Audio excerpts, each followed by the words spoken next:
Boa noite a todos, sejam todos bem-vindos a mais uma quinta-feira de estudo, né, das obras de André Luiz. Nós já estamos na sétima obra, a Terra e o Céu.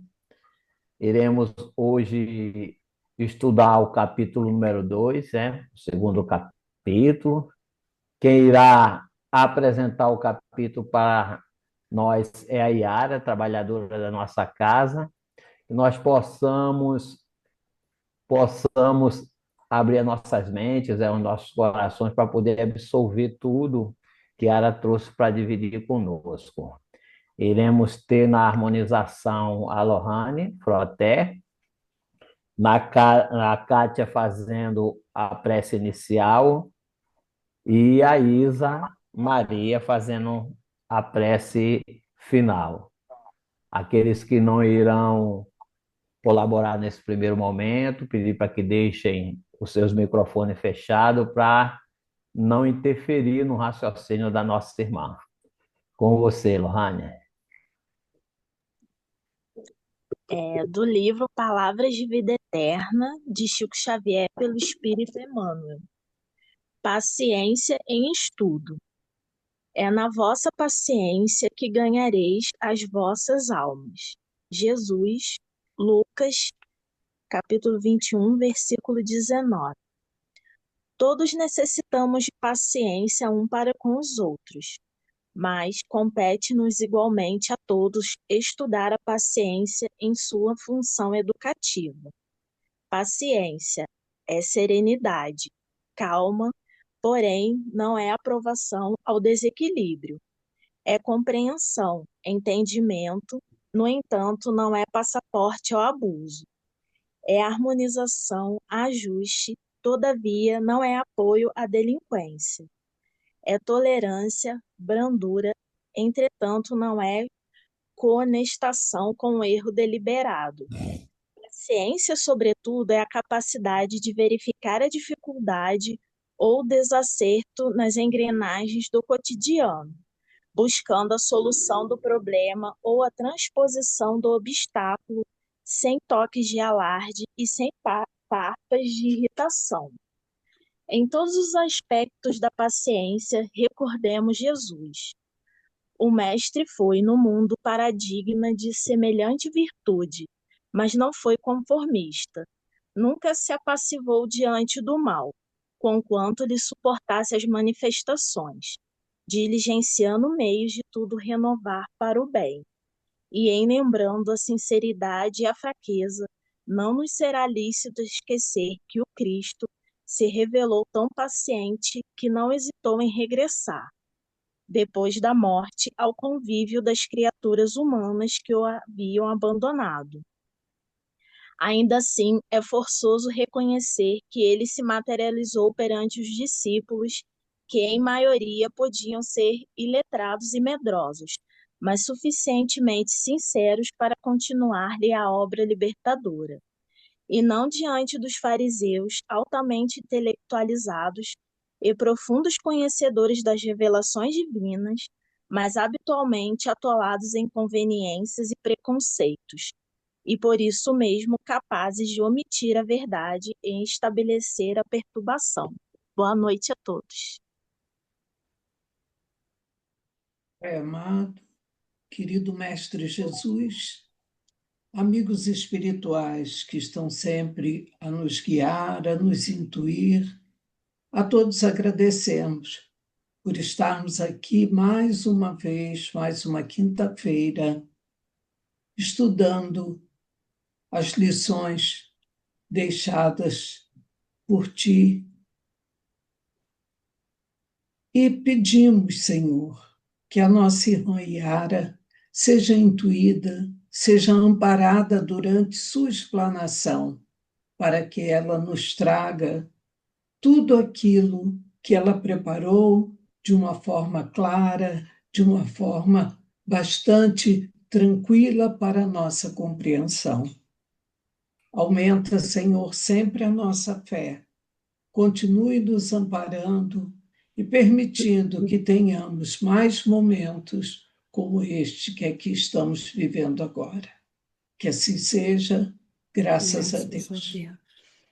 Boa noite, obrigado, Kátia, obrigado, Lohane, né? Reiterando o nosso boa noite àqueles que acabaram de entrar na sala.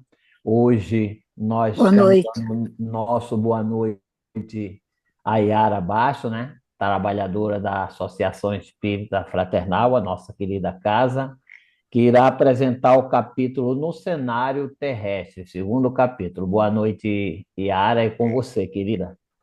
Boa noite a todos. Boa noite. Então vamos lá. Vamos começar recordando que no primeiro capítulo, Clarence estava dando uma aula para André Luiz e Hilário, fazendo comentários maravilhosos, não é, sobre a prece, falando da profundidade, da importância dela, falando de alguns mecanismos que envolvem a prece, o potencial que ela tem para alcançar sua finalidade, para chegar ao destino a que ela se propõe. E também falava da prece chegando a nosso lar e sendo recebida pelo ministro Clarencio, que faz considerações sobre ela. E a partir daí, nós vamos examinar no cenário terrestre a realidade terrena daquela que foi a responsável pela prece, é uma menina chamada Evelina. Nós vamos ver a realidade dela, o contexto em que ela vive, com seu grupo familiar, e o local de onde partiu a emissão mental da prece. Quando os espíritos disseram a Kardec que o importante não é orar muito, mas sim orar bem, é para nós entendermos como está lá no Livro dos Espíritos, na questão 660A, que as pessoas julgam que todo o mérito está na extensão da prece e muitos fecham os olhos para os seus próprios defeitos. A prece é para elas uma ocupação, não um estudo em si mesma. É assim que está lá a resposta dos espíritos. E concluímos dessa forma que a prece deve ser uma elevação do pensamento no sentido da elevação dos sentimentos. Dependendo de quem faz o desejo, como nós vimos na semana passada, vai haver um tipo de resposta que pode ser rápida ou pode demorar bastante. E como toda prece é atendida, então é para a gente ter bastante cuidado com aquilo que pede, né? Temos que pensar nisso. Bom, no final dessa conversa de esclarecimento entre Clarence, André Luiz e Hilário, alguém trouxe uma informação para Clarence dizendo que ele teria que atender uma pessoa que, através da prece refratada, tentava entrar em contato. Clarencio disse que era muito importante acompanhar aquele caso, porque era a prece de uma tutelada de 14 anos que foi preparada por ele e pela equipe dele para a reencarnação. E essa tutelada, ela tinha uma espécie de superioridade espiritual em relação à sua família, apesar de que no mundo físico ela precisasse, né, muito, porque ela parecia ser uma menina frágil, precisando mesmo de amparo, de cuidado. E precisava mesmo, não é? Era uma menina que não tinha autonomia em vários sentidos. Mas do ponto de vista espiritual, era um espírito que ascendia e predominava em relação às pessoas da sua família. Aí vai ficando claro para nós, cada vez mais, que a idade cronológica nada tem a ver com a idade do espírito. Bom, vamos imaginar então uma menina de 14 anos que perdeu sua mãe, e isso por si só já é uma prova para o espírito dela. E ela sentia, é claro que ela sentia, ela estava na carne, ela experimentava a dor da falta da mãe. E acontece que essa jovem, ela tem o papel fundamental para auxiliar espíritos altamente endividados que estão no lar terreno em que ela vive. O que chama atenção aqui, como nós já vimos, é que a prece que a menina faz extrapolou a linha vibratória comum. Ela ultrapassou a linha de pedidos que a maioria das pessoas faz. E outro ponto importante que Clarencio coloca neste capítulo é o do nascimento e do renascimento. Do ponto de vista físico, o renascimento, o nascimento e o renascimento estão confiados às leis biológicas, seja da hereditariedade, seja do parentesco. A mulher está ovulando, há espermatozoides, então vai acontecer a gravidez. E esse é um processo natural, é a lei da natureza. Mas tudo isso está sendo coordenado por inteligências especializadas, não é assim que Clarencio coloca no texto. E aqui nesse capítulo ele fala da reencarnação, que a lei da reencarnação, inteligências maiores é que vão presidir esses fenômenos. Lembrando sempre que a característica moral vai interferir diretamente na família em que a pessoa vai vir, no corpo que ela vai ter, e etc. Então, em relação à parte moral, os pais, eles não têm como interferir biologicamente, eles não têm como transmitir a moral biologicamente. E isso está ligado a cada ser, a cada espírito. É claro que os pais têm a missão de ajudar a desenvolver a moral dos filhos, mas nós trazemos a nossa moral, aquela que nós já conseguimos em outras encarnações, e vamos desenvolvê-las durante as reencarnações posteriores. Biologicamente há uma interferência, mas a parte moral, cada um traz a sua. Então, uma recomendação aqui, lá no livro dos Espíritos, na terceira parte, estão as leis morais que todos nós deveríamos estudar para nos ajudar nessa nossa atual encarnação. Muito bem. Quem não conhece a doutrina espírita pode até se perguntar: mas essa jovem de 15 anos foi preparada numa região do mundo espiritual, tutelada por Clarencio, faz uma prece, que aqui é definida como prece refratada, que alcançou as esferas onde Clarencio estava. Se essa prece tinha uma destinação, por que que os espíritos não acompanhavam essa menina mais de perto? Nós vamos ter essa resposta no decorrer do estudo desse livro, porque ao longo da história nós vamos ver processos de obsessão, processos de ciúme, de amor, de ódio, mas precisamos saber que ninguém reencarna para matar ninguém, para ter ódio de ninguém. No nosso planejamento reencarnatório jamais existe isso de você vai reencarnar para matar fulano, você vai ser bandido, assaltante. Não existe nada disso. Nós reencarnamos e com o véu do esquecimento, para tentarmos nos melhorar enquanto estamos aqui. O Evangelho segundo o Espiritismo, lá no quinto capítulo, explica muito bem o que vem a ser o esquecimento do passado. Então, vale a pena dar uma olhada. Há um trecho que Hilário diz o seguinte: mas, indiscutivelmente, na reencarnação, há um programa de serviço a realizar. E o instrutor responde: sim, sem dúvida.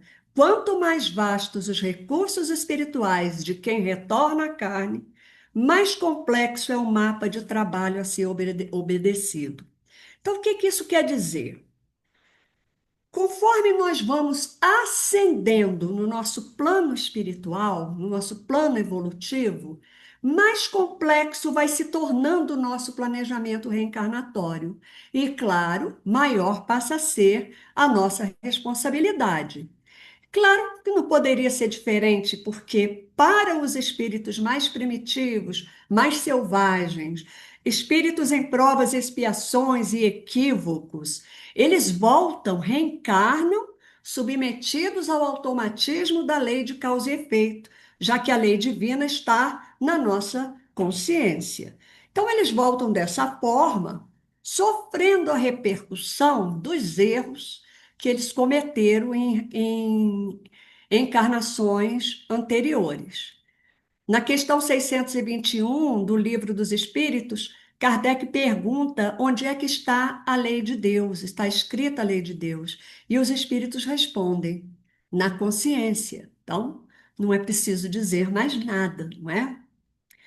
Voltando ao texto, Clarencio continuou dizendo: quase todos temos do pretérito expressivo montante de débito a resgatar e todos somos desafiados pelas aquisições a fazer.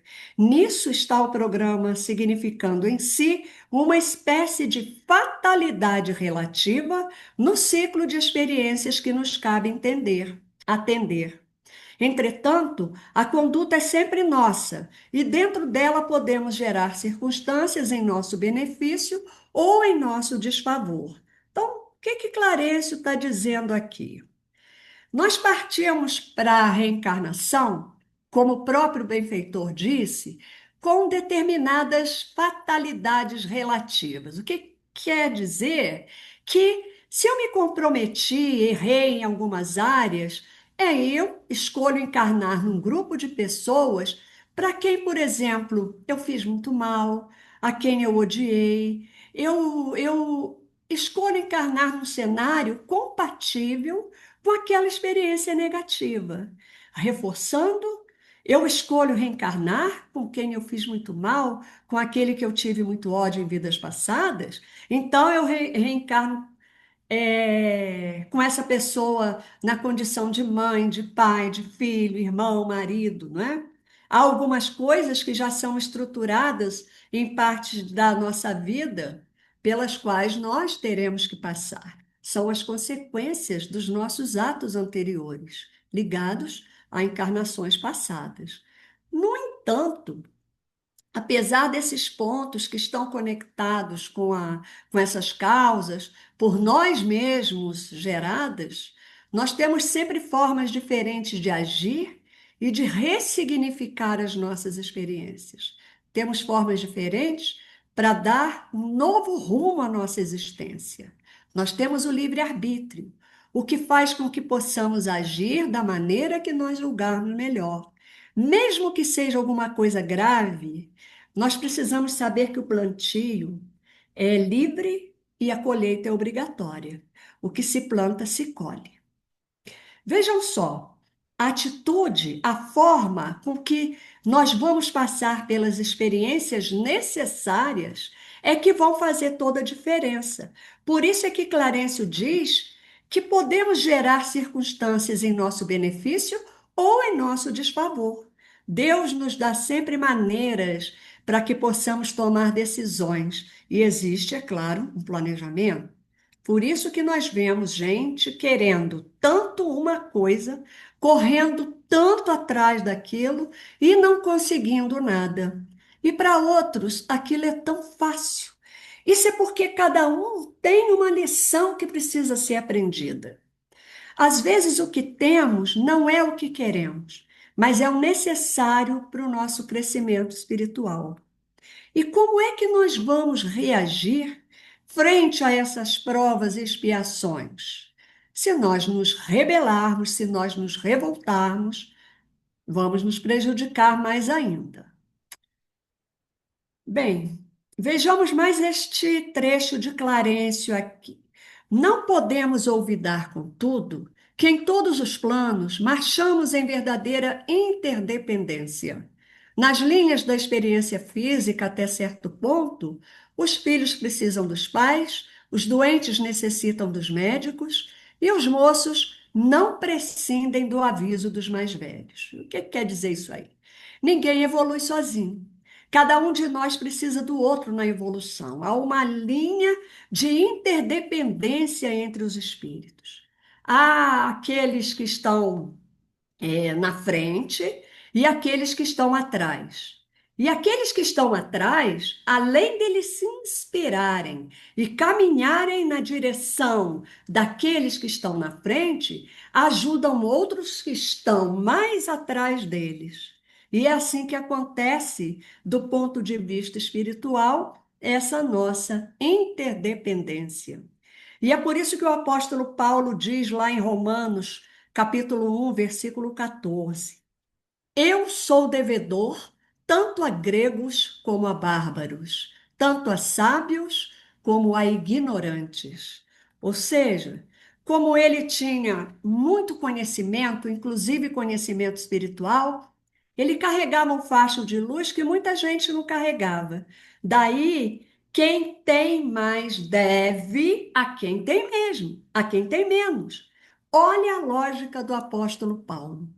Como ele tinha muita luz, ele sentia necessidade de compartilhar essa luz com aqueles que não tinham essa visão, que não conheciam aquilo que ele conhecia. Então ele se sentia devedor. E eu pergunto, seria essa a lógica da evolução espiritual? Fica aí a reflexão.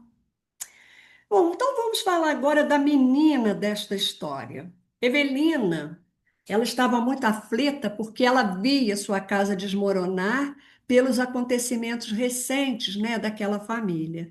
E nós vamos entendendo então aos poucos os personagens, conforme eles forem aparecendo, vamos entender o que aconteceu.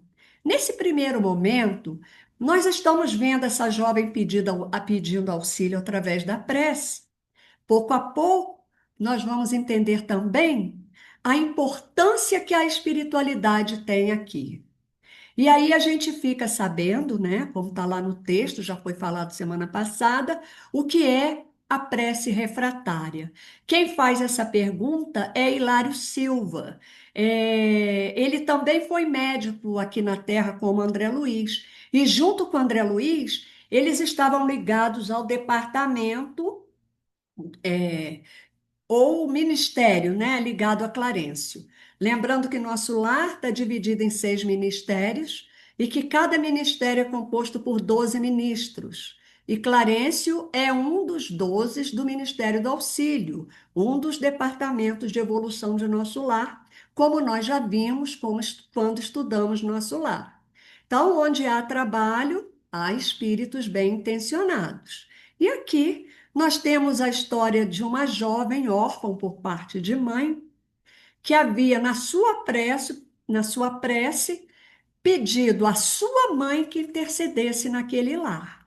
Mas a mãe estava desequilibrada e obsidiava temporariamente a segunda esposa de seu marido, aquela que tinha assumido o seu lugar. Ela não aceitou de jeito nenhum ser substituída. A mãe de Evelina, ela tinha um sentimento de propriedade do marido, da casa e dos filhos, assim, muito grande. E apesar de desencarnada, ela tinha a mente fixa nisso. Isso é muito comum de acontecer quando nós não temos conhecimento espiritual.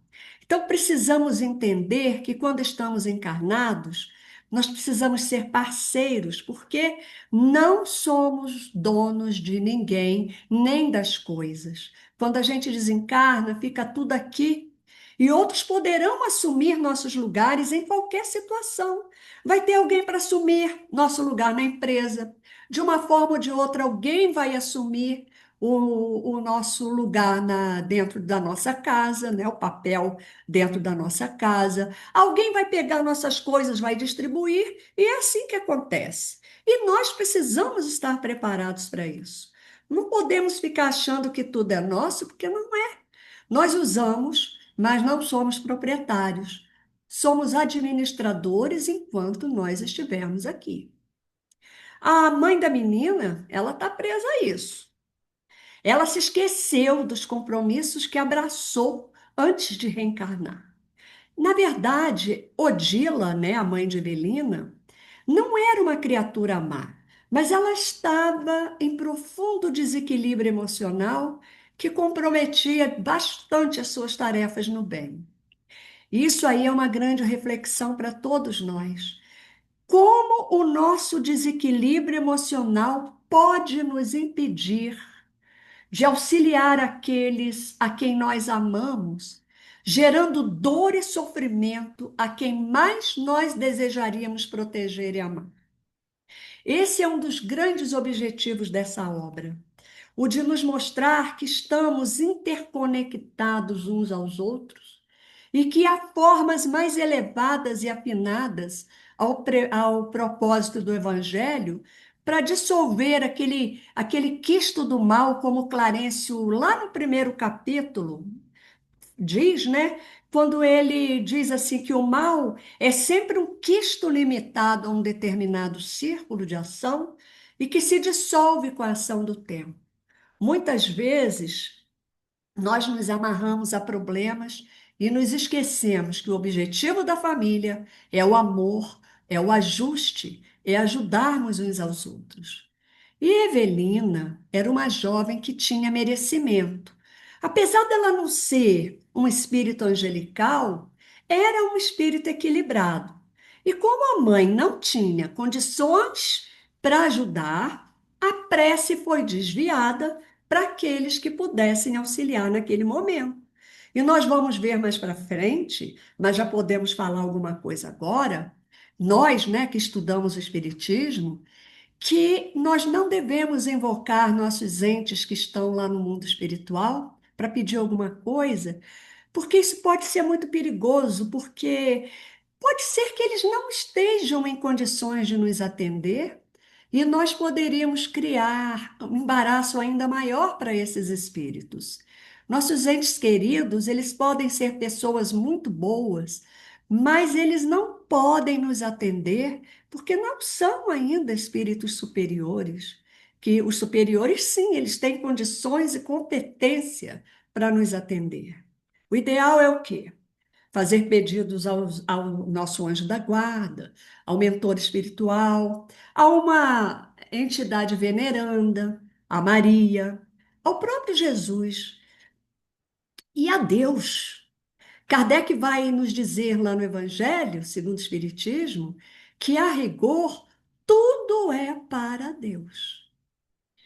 Muito bem, vamos continuar. Então aparece agora um outro personagem aqui nesse capítulo, vai aparecer um outro espírito que vai se alinhar com Clarencio, André Luiz e Hilário, que é a Eulália. Agora os quatro vão atender a casa dessa jovem. E aí começa a se compor, né, a família que está com problemas. A jovem Evelina, a mãe desencarnada, né, que é Odila, e sabendo que Evelina via na mãe, a mãe dela retornou à pátria espiritual doente e muito jovem. E Evelina via nessa mãe um coração muito bom. E nesse coraçãozinho puro da menina, ela pediu que a mãe intercedesse por aquela casa que estava passando por um sofrimento muito forte. Mas Odila não consegue atender Evelina. Ela não está bem, ela também precisa de ajuda. E parando para pensar aqui no nosso papel de mãe, a nossa responsabilidade é muito grande, porque o papel de mãe é ser um suporte invisível, uma ajuda que nós podemos dar a nossos filhos antes, durante e depois da nossa morte física. Mas Odila não tinha condições morais nem espirituais para atender a filha. Mas Eulália tinha. Eulália, aquele espírito, né, que levou, explicou tudo para Clarencio, nós vamos ver já já, ela tinha essas condições. Então, a oração atingiu esferas mais altas, atingindo o gabinete de Clarencio, e nós vimos que isso é a prece refratada. Nesse capítulo, nós temos a formação da família que a gente vai estudar daqui para frente. E nós vamos nos enxergar nesses personagens.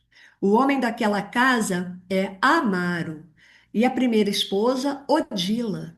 O casal teve dois filhos, Evelina e Júlio.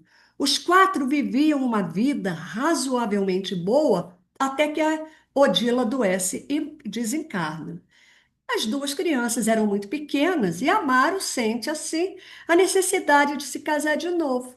Então ele conhece Zulmira e se casa com ela. Mas Zulmira se mostrou uma pessoa muito ciumenta. Ela tinha um ciúme muito grande de Amaro, principalmente quando ele dava atenção aos filhos. Então ela tinha ciúme dele com os filhos dele.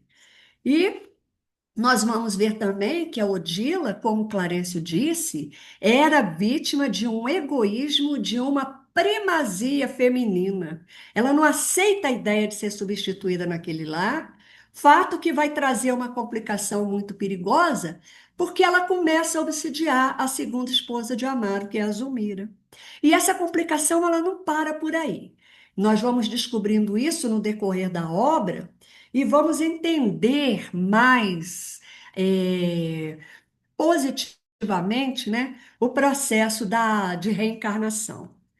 Vamos pensar aqui na situação da Evelina, da menina. Ela estava triste porque ela tinha perdido o irmão, Júlio, que tinha morrido afogado.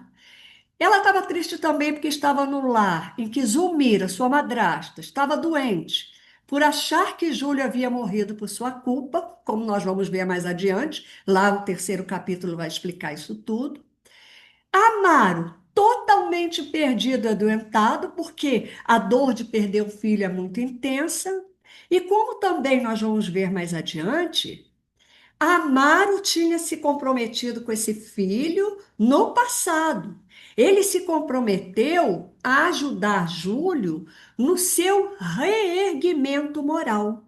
Então, a morte dessa criança, Júlio, né, ele morreu afogado, como eu já disse, já era prevista para ser assim. Era um processo expiatório e ele tinha que desencarnar dessa maneira. O que poderia libertar Zulmira de uma influência como a de Odila? O amor. Se ela amasse esse menino, se ela amasse a menina Evelina, ela não ia passar por nada disso. E isso não é uma particularidade, não é? Eu amo você e não amo o outro. De verdade, isso não é amor. É um sentimento de interesse que existe entre nós. E vamos colocar essa palavra interesse aí entre aspas. Porque o amor é um sentimento que nasce da luz que irradia para todos. Ontem eu estava procurando um texto para o Evangelho no Lar, que a gente faz aqui às quartas-feiras, e encontrei o livro Jesus e Atualidade, de Valdo Franco, né, pelo espírito de Joana de Ângeles, no capítulo 4, que é Jesus e o Amor, tem um trechinho que vai ilustrar bem isso aí. De amor estavam repletos seu coração e suas mãos para esparzi-lo com os espezinhados. Fosse um cobrador de impostos, uma adúltera, o filho pródigo, a viúva necessitada ou a mãe enlutada. Sempre havia amor em sua trajetória, iluminando as vidas e amparando as necessidades dos corpos, das mentes e das almas. Esse era Jesus, né? Então, quem já acendeu essa luz que Jesus nos ensinou, ama qualquer um que se aproxime. E por que será que Zulmira não amava Júlio? Podemos ter aí várias vertentes, né? Pode ser o passado? Pode, mas isso nós vamos descobrir mais tarde. É para a gente saber agora que isso que se passa com Zulmira encontra ressonância num coração que ainda não tem luz. A luz é a proteção para tudo. Será que nós podemos nos identificar com Zulmira? Vamos ver uma situação assim, acontece alguma coisa com alguém, eu posso dizer assim: meu Deus, eu desejei que essa pessoa caísse, e olha aí, ela caiu mesmo. Aí eu fico nesse processo, né? Fico com aquele remorso, que, ah, meu Deus, por que isso? Porque a lei de Deus está gravada na nossa consciência. É interessante dizer que, materialmente, Zulmira não realizou mal nenhum ao menino, mas ela sabia das suas próprias intenções, ela sabia de seus pensamentos, e isso gerou nela uma culpa muito grande depois que o Júlio morreu. E Odila, a desencarnada, está intensificando essa culpa. E ela, como está lá no livro, está envolvida nas teias das próprias criações mentais. E o que que acontece? Ela não consegue corresponder à confiança e à ternura da menina, da filha dela. Ela não se compadece, ela não tem nem como responder, ela nem percebe. Então, nós vamos agora analisar a situação de Odila. Odila era uma mulher jovem, muito jovem. Amara, o marido, tinha 35 anos, então a gente deduz que Odila era pouco mais nova que ele, né? Pela lógica, não sei. Então ela era muito jovem também. E ela desencarna, deixando uma filha de 12, 13 anos e um filho mais novo ainda. E isso não é fácil, não. Pensem na dificuldade dessa mãe em abrir mão desse lugar de administradora do lar, de mãe, lugar de esposa que amava o marido. E de repente ela desencarna, mas ela se vê viva, ela se vê totalmente traída. Tudo que estava dentro dela, gente, continua dentro dela. Mas tem uma outra pessoa tomando conta de tudo que era dela, e ela não pode fazer absolutamente nada. E aí a gente vê o que que é o desconhecimento espiritual, percebem? E a coisa começa a se complicar, porque Odila via em Zulmira uma rival, uma inimiga, principalmente depois que o filho dela morreu, e que a gente pode até dizer que Zulmira teve o que a gente pode chamar de participação. Isso a gente vai ver depois. Claro que a raiva de Odila aumentou muito depois que o filho morreu, né? Então, mais ela obsediou a pobre da Zulmira. Isso é muito sério, não é? Pensa bem. Nós vamos sempre falar nesse livro vamos falar na prece, porque a prece refratada, ela é feita por criaturas que têm uma imensa condição moral e espiritual. Não é para qualquer um. Uma pergunta que eu faço a vocês. Nós conseguimos falar com o nosso anjo de guarda? Por que que nós, como espíritas, precisamos estudar? Porque o espiritismo, ele vai abrindo esse leque para o nosso conhecimento. Outro ponto importante, então, voltando aqui ao texto, é o papel que Eulália tem nisso tudo. Foi ela quem descreveu como estava o ambiente espiritual naquela família. Eulália, que, como já vimos, faz parte do grupo de Clarencio, ela é que vai contar, como nós lemos neste capítulo, onde ela diz que há 2 anos ela estava tentando tirar da cabeça de Odila essa perseguição contra Zulmira, e até aquele momento nada havia acontecido. Vejam só, há 2 anos que Zulmira passava pela obsessão. Interessante perceber que essa culpa, esse abatimento de Zulmira, só fortalecia o assédio espiritual de Odila sobre ela. Quando nós cultivamos culpa, remorso, algum desequilíbrio, isso torna o nosso campo psíquico mais aberto, mais cheios de brechas para a ação mental obsessiva do agente desencarnado. No livro dos Médiuns, no capítulo 20, item 228, nós temos uma frase muito interessante. Todas as imperfeições morais são outras tantas portas abertas ao acesso dos maus espíritos. Aqui, porém, eles exploram com mais habilidade é o egoísmo. Então, é muito séria essa questão de processos obsessivos, né? Da participação dos espíritos na nossa vida. A gente precisa estudar muito, entender isso tudo para ficar longe disso aí, né? Bem, até aqui, o grupo de espíritos ainda não estava na casa da família.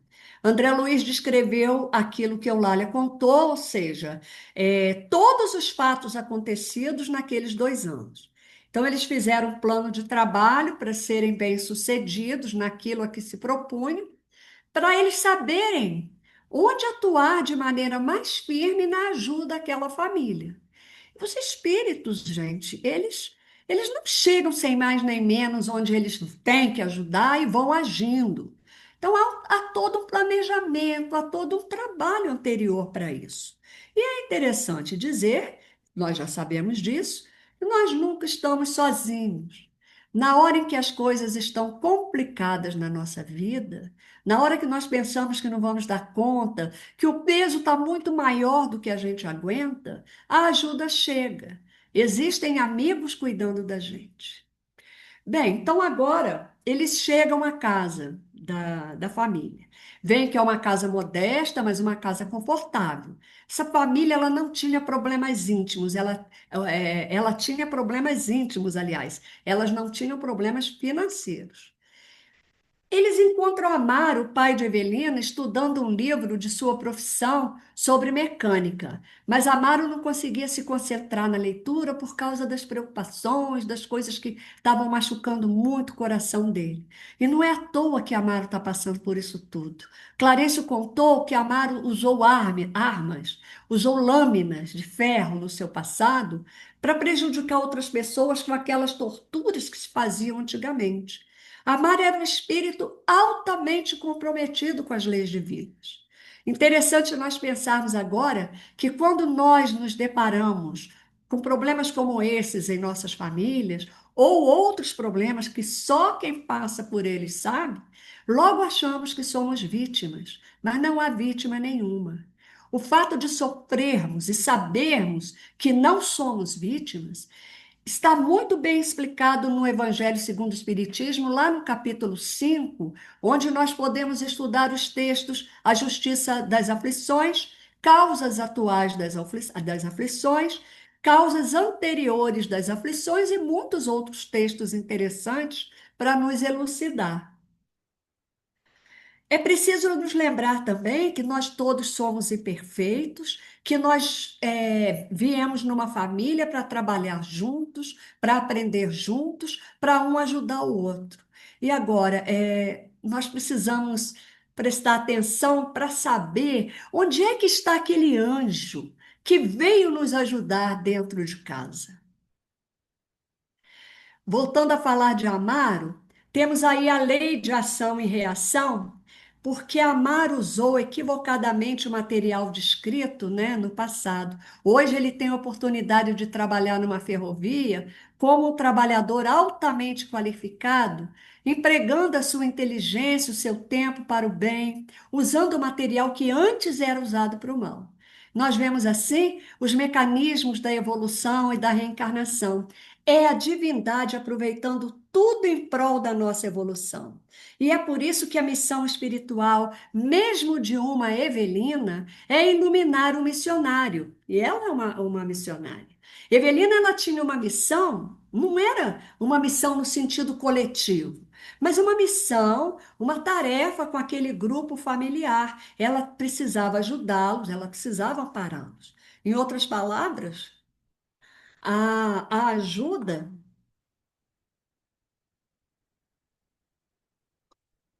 A ajuda e a tarefa que nós temos com os outros, o amparo e o socorro que eu devo aos outros em determinadas tarefas espirituais, tem o propósito de nos melhorarmos com o amparo que nós fazemos. E nós vamos nos melhorar, mas se a gente conseguir melhorar o próximo, melhor ainda, porque o ideal é crescermos juntos. Cada um cresce a partir de suas escolhas, a partir de suas experiências. Por isso é que Clarencio falou da preciosidade do momento presente no uso das escolhas, do livre-arbítrio de cada um. Então, depois que eles vão para o quarto de Evelina, né, eles deixam o Amaro lá, vão para o quarto de Evelina, que está bordando ou costurando alguma coisa. E aí eles encontram a menina triste, pálida, magra. Ela não lhes percebe a presença, mas ela sente algo de bom. Ela sente uma espécie de felicidade que ela não sabia, não conseguia explicar. Quantas vezes vem uma alegria em nós que pode ser resultado de vários fatores, mas pode ser também a aproximação de uma entidade amiga, de uma entidade benfazeja, que nos faz muito bem e nos dá a sensação de bem-estar, de contentamento interior. Então, quando Evelina começou a sentir esse contentamento interior, ela sorriu e olhou para a fotografia da mãe, achando que era a presença de Odila, mas não era. Era a presença de seus benfeitores, principalmente de Clarencio, com quem ela tinha um forte vínculo. No final desse capítulo, a vovó não pode falar com você agora. Na toalha verde. No final desse capítulo, vai lá que seu pai vê para você. Desculpa, gente. Desculpa. No final deste capítulo, gente, Clarice nos diz que Evelina e seus pais, né, e naturalmente Zulmira, eram espíritos que tinham ligações no passado. E ela veio na atual encarnação para ajudar aqueles que deram a ela a oportunidade de reencarnar. Então, esse é um ponto muito importante. É o filho ou a filha ajudando seus pais. Nem sempre são os pais que ajudam os filhos. Há momentos em que os filhos ajudam os pais, não é? Então, a Evelina, ela pede que a mãe a ajude, mas na verdade quem está ajudando a mãe é ela. E é a vibração positiva dela que faz isso. E a situação da mãe, a situação de Odila, não piora por causa do pensamento justo, digno e honesto da Evelina. O final desse capítulo reforça para nós a sublimidade da prece, que é um recurso que está entre a terra e o céu. A prece, ela nos dá força para enfrentar esse programa reencarnatório, para nós vermos com mais lucidez e conseguirmos passar pelos desafios da melhor maneira possível. Nós podemos receber ajuda a fim de cumprir os desafios que nos esperam. O capítulo fala do programa reencarnatório como divino, mas não fixo, né? Nós já vimos isso porque podemos mudá-lo com o nosso livre-arbítrio. E por que não, meus irmãos? Não alterar esse programa para melhor através da prece. Essa é a questão desse capítulo. E o final do livro é muito bonito, o último parágrafo é muito bonito, quando André Luiz diz que ele não aguentou e deu um abraço à menina. Então ele sentiu aquelas vibrações de amor que irradiava do coração de Evelina, né? Apesar dos momentos difíceis porque essa menina passava. Em nenhum momento ela estava derrotada, vendo a vida com olhos negativos. Ela pedia forças para superar as dificuldades pelas quais essa família passava. E aqui nós vamos ser convidados a conhecer a história dessa família. Amaro, Odila, Zulmira, Evelina, Júlio e tantos outros que entrarão para nós entendermos como os processos do amor, do perdão, dos reencontros, da tolerância nos predispõem à felicidade. E assim nós vamos seguir entre a terra e o céu. E eu agradeço muitíssimo essa oportunidade. Nós que agradecemos, Yara, tudo que você trouxe para que nós pudéssemos refletir, né? Fica aí uma advertência para cada um de nós acerca do nosso pensamento, né? Como você bem colocou, muitas vezes nós somos alcançados ainda durante a nossa vida física por aquilo que nós atraímos pelos nossos pensamentos, né? Muitas vezes não nós espíritas, mesmo estudando, nós ainda não temos um real conhecimento da força do que é o pensamento. Pelo pensamento, muitas vezes, nós não conhecemos o pensamento do outro, mas ali nós maquinamos os mais terríveis crimes, né? No caso dela, perante a lei de Deus, a Zulmira, era um crime perante a lei que rege o universo, porque ela detestava o garoto. E ela é alcançada por Odila em virtude do pensamento, né? Se nós retornarmos ao nosso lar, o André Luiz, ao retornar para dentro de casa, também se desequilibrou quando viu tudo isso que você falou, as pessoas mexerem nos móveis dele, que era de uma madeira muito cara, de tudo. E tem uma outra lição que você colocou aí, muito, muito grave, e um dia alerta para todos nós, que Raul Teixeira, quando teve na nossa casa, nos alertou para que nós evitássemos muitas vezes buscar aqueles entes queridos que partiram, porque muitas vezes acontece o que você falou, não estão em condições nem sequer de se ajudarem no outro lado da vida, que dera voltar para regressar para auxiliar um de nós, né? E essa prece refratada, né? Que quando a gente vai pesquisar, é uma prece comovida, naquela que vem do fundo do coração, ela vai ser destinada porque ela é uma prece do jeito que você falou, uma figura que tinha uma ascensão moral, né? Que foi buscar através da prece, porque ela pensava ali que ela estava sendo assistida pela mãe dela, sem saber as condições da mãe. Então, muito obrigado por tudo. Vou abrir aí esses 10 minutos para quem quiser fazer alguma colocação. Obrigado, Yara, por tudo que você trouxe para dividir conosco. Fernando, só parabenizar a Yara pelo brilhante estudo que ela apresentou para a gente, Isso mesmo. né? Essa sensibilidade que ela teve em trazer com tanta precisão essas informações e que a gente possa reforçar na nossa mente a questão de que nenhuma prece fica sem resposta, né? Esse capítulo ele vai mostrar exatamente essa grandiosidade que é, né? Aquilo que a gente, no coração, pede, sendo o nosso momento, podemos esperar. Parabéns, Yara, foi ótimo. Yara, meus parabéns Obrigada, também por nos obrigada. atualizar, lembrando que nós muitas vezes esquecemos do olhar que nós temos e que temos que ter em torno de nós para aqueles que nos circundam no colegiado familiar e aquele olhar com o qual dirigimos a eles, de alguma maneira, nossa percepção distorcida por vezes, os pensamentos que alimentamos, como foi muito bem colocado, embora com as melhores intenções, mas não devidamente preparadas à luz da doutrina. É verdade. Yara, quero fazer por aí com o Jânio, com o Eugênio, com o Fernando, também te agradecendo, né, pela condução do estudo, foi maravilhoso. Você é realmente uma excelente contadora de história, né? Fez um fio condutor aí, nossa senhora, fiquei aqui, cara, que coisa maravilhosa, né? De um capítulo você fez a gente viajar, né? Eu fiz algumas Que bom. anotações que colocando aí.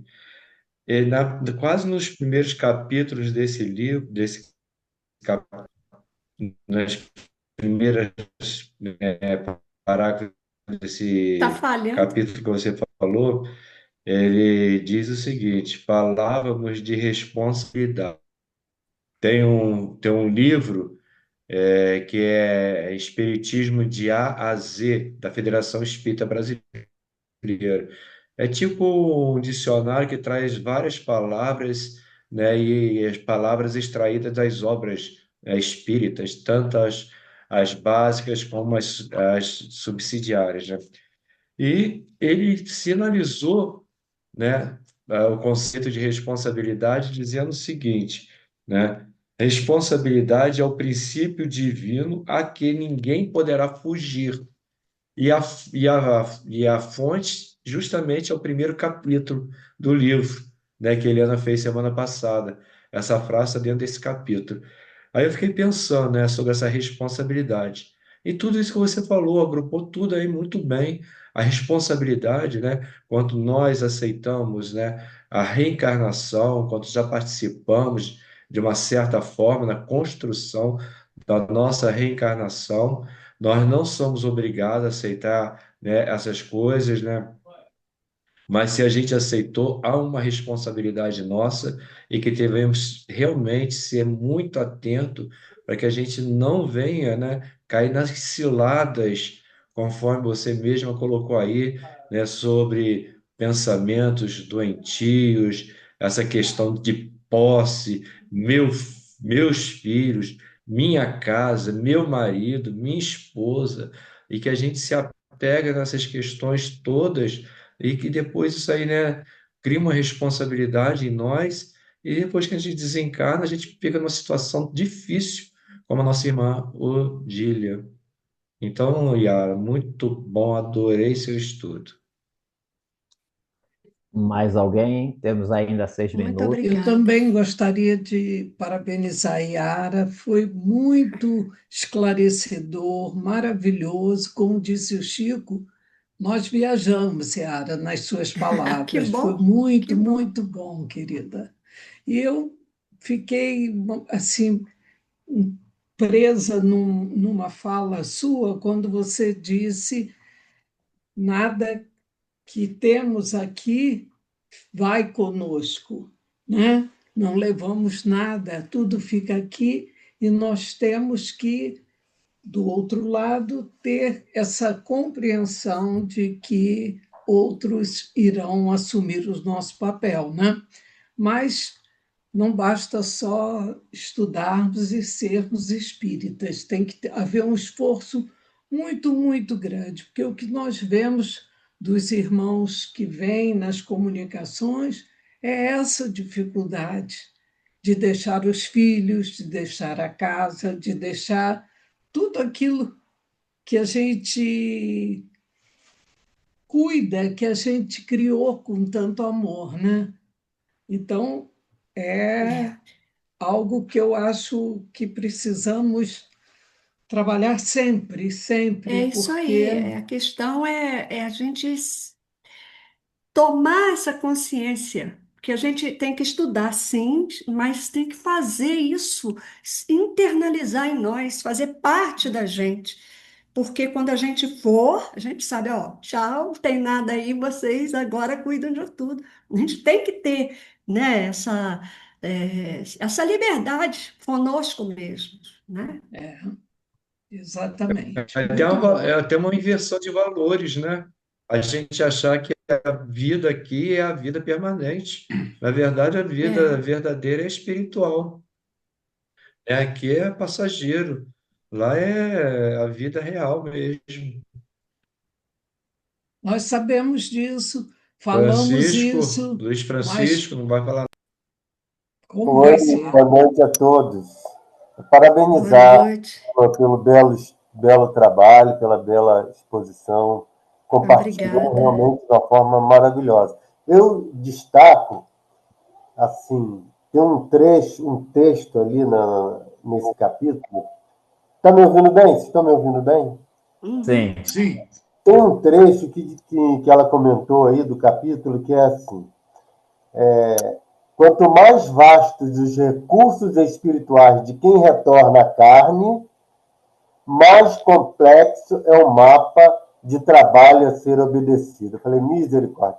Porque quanto mais você se eleva espiritualmente, mais conhecimento você tem, mais capacidade de enfrentar desafios. E as Mais pessoas responsabilidade, né? uma responsabilidade.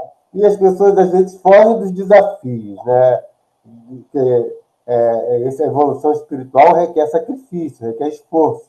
E tem pessoas que fogem. Mas aqui ele fala, quanto mais conhecimento espiritual, mais capacidade você tem de enfrentar situações, missões desafiadoras. Missões desafiadoras. É isso que eu entendi? Às vezes a pessoa sim. vem me convidando para uma missão desafiadora e às vezes a pessoa quer fugir na hora de passar o bastão, mas aquela missão está sendo dada porque você foi considerado capaz de enfrentar. Eu entendi mais ou menos isso, assim. É É isso? isso mesmo, né? Isso mesmo. Daí nós Quando Deus nos dá a oportunidade da reencarnação e com aquela programação, né, que a gente aceitou lá, é porque a gente tem condições de passar por aquilo. Mas a gente tem o livre-arbítrio. Se foge daquilo, né, o problema é nosso. A gente vai ter que voltar para fazer de novo. E a personagem, ela retornou com a missão da família, mas ela não estava desamparada em nenhum momento. Tinha uma conexão com a Uhum. espiritualidade. É. Isso é Por isso importante. que eu falei ali, que a gente vai percebendo o trabalho da espiritualidade, que a gente não está sozinho, né? Mas, ô Yara, pegando um gancho no capítulo, lembrando a Odília, por favor, antes de partir, atenda essa criança que estava aí do seu lado. Olha só, gente, deixa eu contar para vocês, vocês não vão acreditar. Eu pedi a eles, se quiserem assistir, senta ali no sofá, fica ouvindo a vovó, mas não pode fazer barulho. O menino me chega aqui, sabe? Eu não sei se vocês perceberam, mas eu comecei a ficar nervosa. Ele parou aqui, como quem diz assim. Ele ficava assim, ó. E eu falei, aí eu olhava e ele tá ali, e ele não saía dali, ele não saía dali. Aí eu falei, vovó, não pode te apedrejar. Ele queria toalha, porque eu lavei a toalha dele hoje. Então ele queria saber onde estava a toalha dele. É só lá no armário pegar uma. Vocês me desculpem, tá? Nada, foi ótimo, foi ótimo. Ai, E meu você Deus. vê, Yara, que por que que ele fala aí no início do capítulo da responsabilidade, que não era como o Luiz Francisco falou, não era um espírito qualquer. Ele tinha uma É, assistência, mas em virtude do ainda da falta de ascensão moral que ele estava nessa encarnação buscando no meio da família, vencer. O próprio André Luiz inicia o capítulo falando da prece, a necessidade, né? Tudo que a prece ela tende a trazer para que a cada um de nós que firmamos o nosso dia conectado com os bons espíritos, com Jesus e com Deus, para que seja assistido, porque você vê que ela tinha uma assistência, né? Era um espírito que saiu preparado, mas que o véu do esquecimento é aquela cortina que muitas vezes derruba o espírito na caminhada terrena em virtude das teias, das armadilhas que a própria caminhada nos prepara, né? Aí você vê que é coisa, a gente pensa que é simples, mas não é simples. não é não, nossa. Então, obrigado, minha amiga. Muito Eu que obrigado, agradeço não é? a Deus por essa E oportunidade. É muito bom. vamos convidar a nossa querida Isa para que encerre para a gente. Fernandinho, semana que vem, quem é? Eu estou sem a grade aqui, Chico.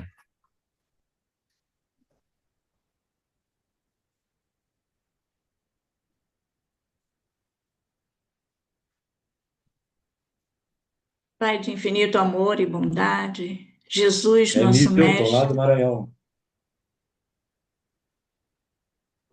Tá, deixa a Isa encerrar que eu falo aqui. Tu repete aí. Jesus, nosso Mestre, bússola de nossas caminhadas. Agradecidos estamos, Senhor, pela oportunidade todos de estarmos aqui, por este dia de grande aprendizado nas lutas diárias de cada um de nós. E agradecer, Senhor, o conforto através das palavras, o conforto através dos esclarecimentos, e a esses amigos espirituais que, com tanto trabalho, se dedicaram a escrever e a traduzir para a gente todas as nossas responsabilidades e que possamos, Senhor, fortalecidos sempre por esses anjos guardiões, agradecidos pela tua infinita misericórdia, que nos fortalece a cada dia em busca da nossa melhora, em busca sempre do nosso progresso espiritual. Agradecemos a essa doutrina, agradecemos a Kardec pelo trabalho, disciplina e exemplo de dedicação para trazer o conforto, para trazer o esclarecimento das vossas palavras.